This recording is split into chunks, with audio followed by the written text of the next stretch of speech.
Ladies and gentlemen, if you enjoy my video, please click the like button and share the video. It is the only way the YouTube algorithms really notices me. I will be very grateful to you. The dead tree outside is growing again. Scary story published by Scare Fiction. Read for you by Scare Fiction. Chapter 1. The Tree's Return. The day Alex pulled up to the old farmhouse, the sun hung low in the sky, casting long shadows over the neglected yard. The house, with its peeling white paint and sagging porch, seemed to sag under its own weight.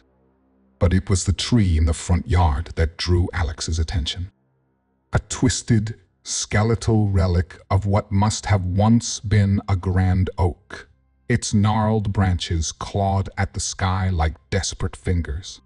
The house had been a bargain way too good to pass up, especially for a young journalist like Alex who was eager to escape the city's chaos.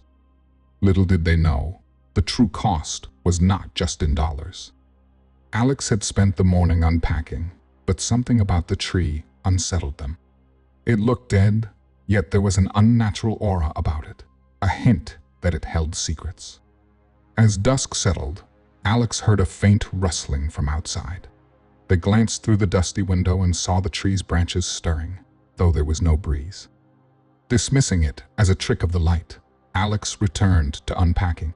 But as night deepened, the rustling grew louder, accompanied by a series of sharp, scratching noises against the wooden siding of the house. Determined to dismiss it as the settling of an old house, or the creak of branches, Alex went outside to investigate. The tree's bark, which had once been dry and splintered, now appeared disturbed. Fresh scratches marred its surface, as if something had clawed at it. An icy chill ran down Alex's spine. They took a deep breath, steeling themselves, and went back inside, trying to shake off the creeping sense of dread. The next morning, Alex decided to ask around about the tree. At the local diner, a place buzzing with a low murmur of small-town gossip, they brought up the tree. The room fell silent, and the waitress's eyes flickered with unease. An elderly man at the counter looked up from his coffee, his face darkening. "Best not to dig too deep," he muttered. "Some things are best left alone." The vague warnings and nervous glances from the townsfolk were unsettling. Alex tried to laugh it off, but the tree seemed to loom larger in their mind. The growing unease was impossible to ignore. Something was very wrong with that tree, and Alex was about to find out just how deep the darkness ran. Chapter 2. Unearthing the Past. The following morning, Alex was resolute. The eerie events of the previous night had etched themselves into their mind, demanding answers. With a determined stride, they made their way to the town library, a quaint brick building nestled on Main Street, its windows adorned with faded floral curtains. The library, with its musty smell of old books and varnished wood, seemed to exude a sense of timelessness. Inside, Alex approached the librarian, an elderly woman with sharp eyes and a knowing smile. "I'm looking for information about the old oak tree out front of my house," Alex said, trying to mask their unease. "I think there might be something unusual about it." The librarian's eyebrows knitted together, but she directed Alex to a back room filled with archives and local history. As Alex pored over brittle newspapers and yellowed documents, they stumbled upon a series of articles that sent shivers down their spine. The articles detailed a mysterious disappearance from the 1950s, an entire family that had vanished without a trace. The only clue was the presence of a large, old oak tree on their property. According to the reports, the family had lived in the very house Alex now owned. Neighbors spoke of strange occurrences and eerie lights emanating from the property shortly before their disappearance. The final article mentioned local rumors of a curse linked to the tree, suggesting it was a portal to something dark and malevolent. Alex's hands trembled as they read. The history was too coincidental to ignore. Determined to dig deeper, they spent the rest of the day at the library, tracing the family's connections and piecing together a picture of a community haunted by secrets. That night, Alex struggled to sleep, their mind consumed by the day's discoveries. When they finally drifted off, the darkness brought unsettling dreams. They saw the old oak tree, its branches twisting and writhing like dark serpents. Shadows danced around it, and disembodied voices whispered in a language Alex couldn't understand. In the dreams, they were not alone. Figures appeared, faces obscured, reaching out with ghostly hands. Each time Alex awoke, their heart raced, drenched in sweat. The dreams seemed to bleed into reality. As they walked through the house, they felt an oppressive weight, as if unseen eyes were watching their every move. The unsettling feeling grew stronger, a creeping dread that the tree's curse was far from over. The deeper Alex delved into the history, the clearer it became that the tree was more than a mere relic of the past.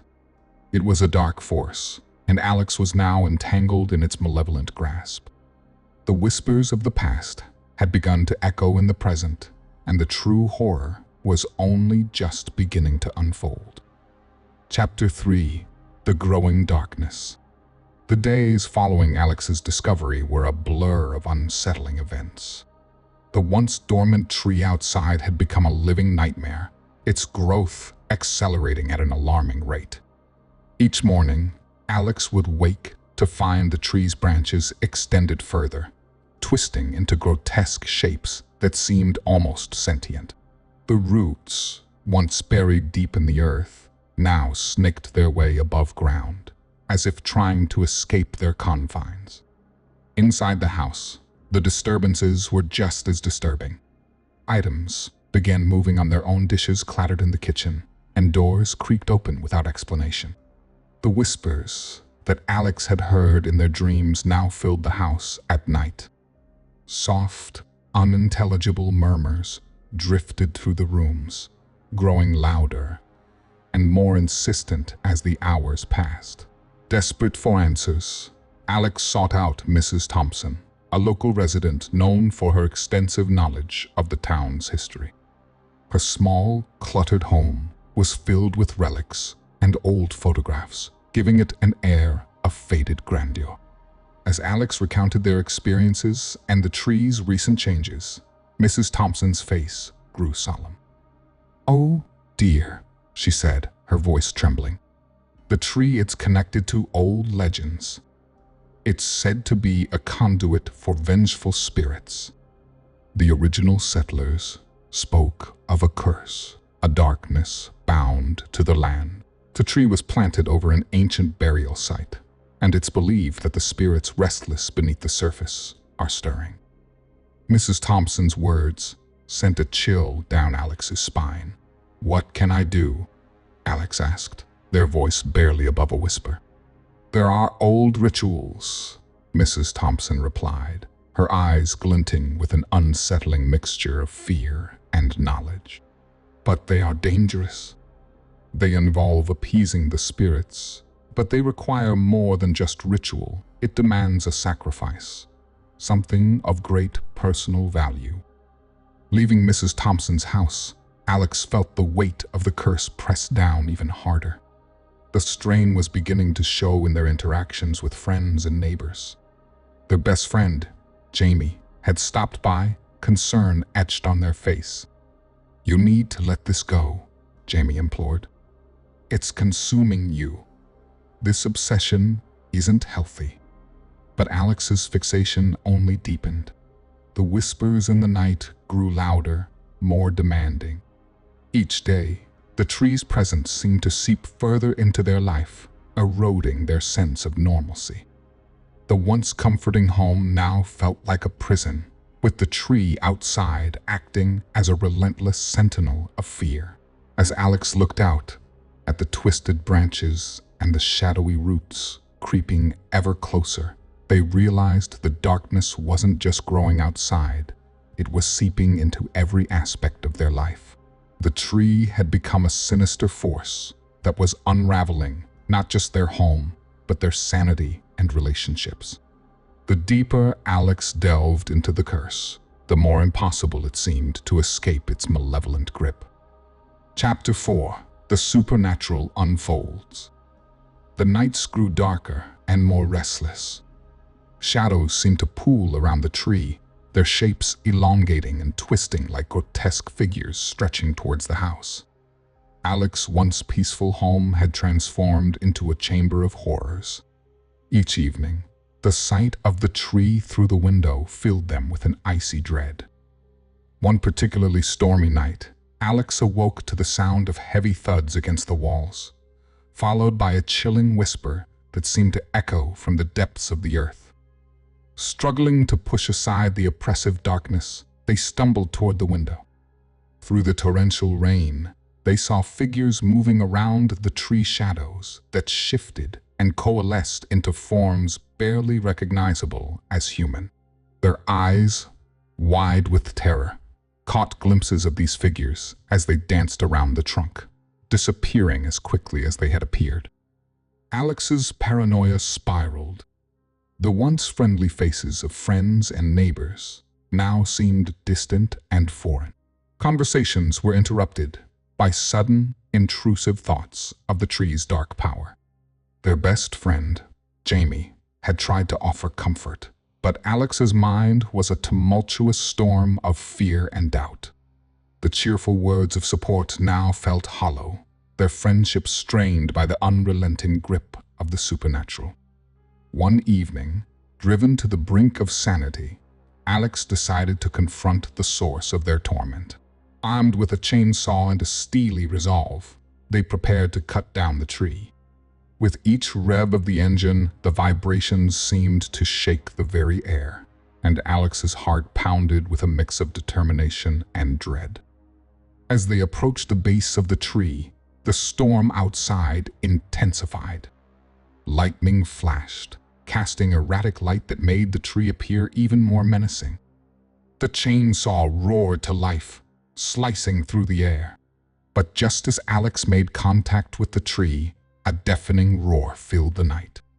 The ground trembled violently beneath their feet, and the chainsaw was yanked from Alex's hands, flying through the air as if by an unseen force. Desperate, Alex stumbled back, watching in horror as the tree's bark began to writhe and pulse. The shadowy figures that had haunted their nights now manifested fully, their forms solidifying into twisted apparitions. They screamed and writhed, their faces contorted in agony and rage. With every attempt to reach the tree thwarted by violent otherworldly forces, Alex's fear turned into sheer panic. The tree seemed to pulse with a malevolent life of its own, its branches swaying in a rhythm that seemed almost mocking. The once ordinary yard had become a battleground between the forces of darkness and Alex's fraying sanity. The confrontation left Alex shaken, their resolve cracked by the brutal resistance of the tree's dark power. As the storm raged on, they realized that their struggle was far from over. The malevolent force they faced was far more formidable than they had ever imagined, and escaping its grip would require more than just physical strength. It would demand confronting the deepest fears and darkest truths buried in their own soul. Chapter 5. Confronting the Attic. The house was shrouded in darkness as Emily stood at the foot of the attic stairs, the setting sun casting long, haunting shadows across the walls. The whispers had become a constant, sinister presence, weaving through the quiet spaces of the house like a malignant thread. Emily's hands trembled as she gripped the flashlight, its beam cutting through the murky gloom. She took a deep breath, trying to steady her racing heart. This was it. She had to confront whatever was tormenting her son, no matter how terrifying the truth might be. The stairs groaned under her weight as she ascended slowly, each step amplifying the thudding of her heart. The beam of her flashlight quivered, casting erratic shadows on the walls. The rustling noise had stopped, but the silence was more terrifying than the sound. Emily reached the top, her breath coming in ragged gasps. She hesitated for a moment, the darkness beyond the attic door seeming to pulse with a life of its own. With a final surge of courage, she pushed open the door. The beam of her flashlight cut through the thick, stagnant air, illuminating the dusty, cluttered space. Her gaze was immediately drawn to the large, ornate chest in the corner. It was open, its lid propped up at an odd angle. The sight of the chest, once locked tight, sent a jolt of fear through her. Contents, old toys, a faded rag doll, and a diary lay scattered across the floor. Emily's flashlight flickered, the shadows around her growing darker and more oppressive. She knelt beside the chest, her fingers brushing over the diary. The cover was worn, and the pages were yellowed with age. Her breath hitched as she opened it, revealing neat, childlike handwriting. The diary belonged to Sarah Rutherford, and the entries spoke of a happy life turned sorrowful, culminating in vague references to something frightening in the attic. The last entry was scrawled hastily, the ink smudged, "She's here. She won't let me leave." A cold sweat broke out on Emily's brow. The rustling noise started again, louder this time, mingling with the faint sound of whispers. Her flashlight wavered as she tried to focus on the darkness around her. A shadow moved at the edge of her vision, flickering and shifting as if it were alive. Emily's heart pounded in her chest, the sound echoing in her ears like a drumbeat. The shadows seemed to close in, growing darker and more menacing. Emily could barely make out a shape, vague and indistinct, yet undeniably there. The fear gripped her like a vise, tightening around her throat. She fought the urge to scream, her throat dry, her limbs feeling heavy and unresponsive. Her mind raced with images of Jason, her love for him mingling with the terror that threatened to overwhelm her. The thought of losing him drove her forward, even as the darkness pressed in. She grabbed the diary, clutching it to her chest, and slowly backed away, her flashlight trembling in her grip. The shadow seemed to follow her, its presence a constant, suffocating pressure. Emily stumbled down the stairs, her breath coming in ragged gasps. She slammed the attic door behind her, leaning against it as she tried to calm her racing heart. The rustling had stopped, but the whispers remained, a haunting reminder of the horror she had barely escaped. As she stood there, trembling, clutching the diary, Emily knew one thing for certain: the house was far more than a mere relic of the past. It was a living nightmare, and whatever had taken Sarah Rutherford was now reaching out for her son. She had faced the darkness, but the true terror was only just beginning. Chapter 6. The haunting escalates. The atmosphere in the house stifling, each corner steeped in a growing sense of dread. The whispers had grown more insistent, as if the walls themselves were conspiring against Emily.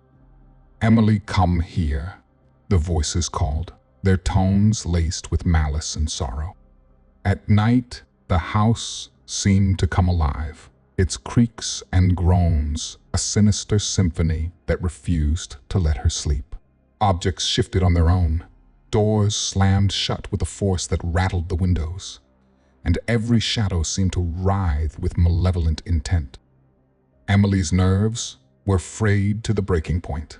She clutched the diary tightly, the old pages revealing Sarah Rutherford's lonely existence and her desperate longing for a friend. The final, jagged entry, the one that had been hastily scrawled, left Emily with a bone-deep fear. Sarah had been waiting for someone to keep her company, and the diary's abrupt end hinted at a fate too terrible to contemplate. Jason's behavior had become increasingly erratic. He spoke of Sarah as though she were a living person, his friend who had promised to come and take him away. The little boy's once cheerful demeanor had darkened, replaced by a pallor and a glazed look in his eyes that made Emily's heart ache with worry. His sleepwalking had grown more dangerous. One night, she found him standing at the top of the stairs, his tiny body teetering dangerously close to the edge. She grabbed him, her pulse racing as she pulled him back to safety. "Sarah's coming for me," Jason muttered sleepily, his voice devoid of emotion.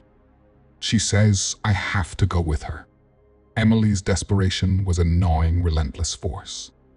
She felt trapped in a nightmare from which there was no escape. Every day, the house seemed to tighten its grip, making it impossible for her to leave. She had tried to contact a realtor, hoping to get out before things got worse, but her calls were met with a constant busy signal or unanswered messages. It was as if the house itself was ensuring they stayed trapped within its walls. The tension between mother and son reached a breaking point.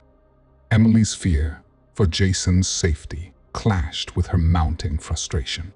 "Jason, you have to listen to me," she pleaded one night, her voice rising with panic. "Sarah isn't real. She's just a story." But Jason only looked at her with eyes that were distant and sad. "She's real to me," he whispered, clutching his blanket tightly. Emily's mind raced, trying to connect the fragments of Sarah's story with her own reality. The diary had painted a picture of a child who was left alone, abandoned and desperate for a friend. Jason's connection to Sarah seemed more than just coincidental. It was a chilling parallel to the loneliness and desperation that had consumed Sarah's final days. As the whispers grew louder, more insistent, Emily knew she was running out of time. The house was relentless, its dark presence encroaching upon every corner of their lives. She had to find a way to break free from its grip, to save Jason from the clutches of a ghostly past that refused to stay buried. Each day was a battle against the encroaching darkness, and Emily feared that if she didn't act soon, she would lose her son to the shadows forever. Chapter 7. The Climax. The house roared with a fury that seemed to shake the very foundation.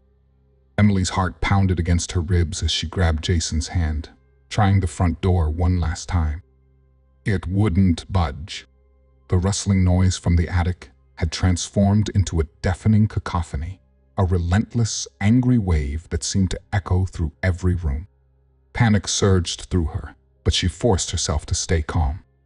She had to get Jason out, but the house was fighting back with everything it had. "Come on, Jason," Emily urged, her voice tight with desperation. She turned to the attic, where the noise was most intense. The whispers had become a frantic chorus, the shadows in the corners of the rooms twisting and writhing as if alive. Every door she tried was locked, each handle cold and unyielding. The walls seemed to pulse with a dark energy, mocking her futile attempts to escape. With a final burst of determination, Emily pulled Jason up the stairs toward the attic. The weight of their situation pressed heavily on her shoulders, but she could see no other way. If she didn't confront whatever was causing this, she would lose her son to the shadows. Her flashlight flickered erratically, casting jittery beams of light across the attic's cluttered expanse. At the top of the stairs, the atmosphere was stifling. The attic seemed to pulsate with an almost tangible sense of dread. Emily's flashlight caught the glint of something in the darkness. The shadowy figure she had glimpsed before loomed large, its form barely visible but unmistakably there. The figure was a spectral child, twisted and gaunt, her eyes hollow sockets of despair. It was Sarah Rutherford, but the years of isolation and torment had turned her into a harbinger of fear. Sarah's ghost hovered near the chest, her form flickering with an eerie light. "She wants me to stay," Jason whispered, his eyes wide with a mixture of fear and longing. "She says I can be her friend forever." Emily's heart ached. She knew she had to confront Sarah, to free her spirit and save her son. Summoning every ounce of courage she had left, she stepped forward, holding the diary high. The ghostly figure of Sarah turned towards her, a mournful wail echoing through the attic. "Sarah," Emily cried out, her voice trembling but resolute.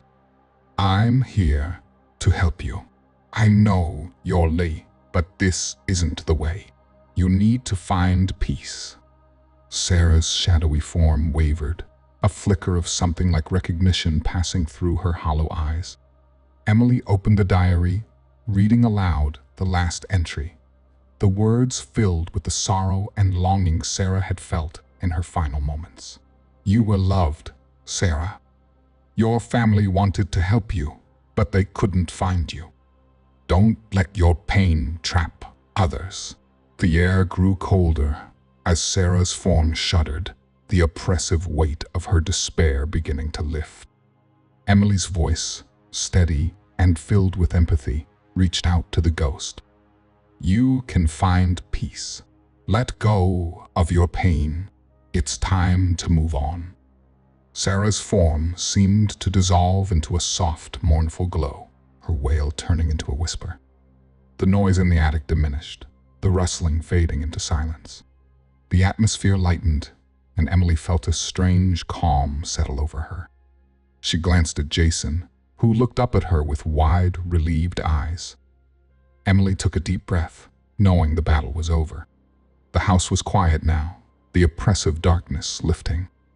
She had faced the horror and, through her love for Jason and her compassion for Sarah, had brought an end to the torment. Together, they would leave the house behind, stepping out into the light of a new beginning, free from the shadows of the past. Chapter 8. The Aftermath. The morning sun filtered through the attic window, casting a gentle light over the room that had once been shrouded in darkness.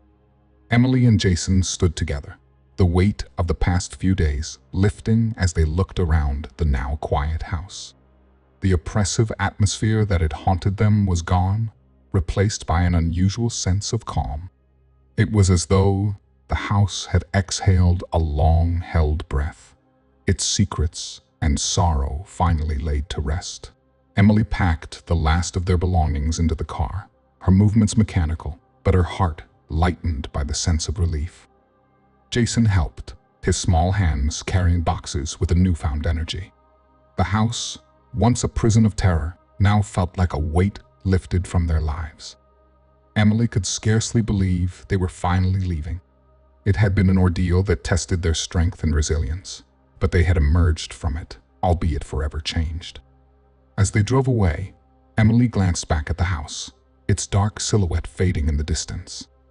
She felt a twinge of uncertainty. Had they truly rid the place of its haunting, or was it simply waiting in the shadows for a new victim? The ghost of Sarah Rutherford was gone, but the house had been a vessel of so much pain and sorrow. She couldn't shake the feeling that, while they had escaped, the darkness had not been entirely vanquished. The journey to their new home was quiet. Jason sat in the back seat, his head resting against the window, his eyes closed. Emily's thoughts churned with the remnants of the terror they had endured. The house had been more than just a place of supernatural dread. It had been a mirror of their own fears and struggles. As they neared their new house, Emily tried to focus on the promise of a fresh start, but her anxiety lingered. Upon arrival, they unpacked and settled in. The new house, while less imposing, had an air of normalcy that felt almost too good to be true. Emily tried to convince herself that they had left the past behind. But as they sat down for the night, the sense of unease remained. Jason was quiet at bedtime, his earlier excitement replaced by a contemplative silence. As Emily tucked him in, he looked up at her with wide, solemn eyes. "Mom, do you think Sarah will find us here?" he asked softly, his voice barely more than a whisper. Emily's heart skipped a beat. "No, sweetheart," she replied, trying to sound reassuring. "Sarah is gone. We're safe now." Jason nodded, but a few moments later, Emily heard a faint rustling sound coming from somewhere in the house. Her blood ran cold, and she turned to Jason, who was already looking toward the darkened hallway. "Mom." Jason's voice trembled. "I think I hear something." Emily's heart pounded as she strained to listen. The sound was distant, almost imperceptible, but unmistakable. The rustling continued, a haunting reminder that their past had not entirely let go. She swallowed hard, trying to calm her racing thoughts. They had faced one horror, but the shadows of their old fears seemed to have followed them, lurking just beyond the light. As Emily pulled the blanket tightly around Jason, she resolved to keep vigilant. The rustling might have been nothing, or it could be the start of another chapter in their story. For now, all she could do was hope that the nightmares were finally over and that, despite the lingering unease, their new home would offer the peace they so desperately sought.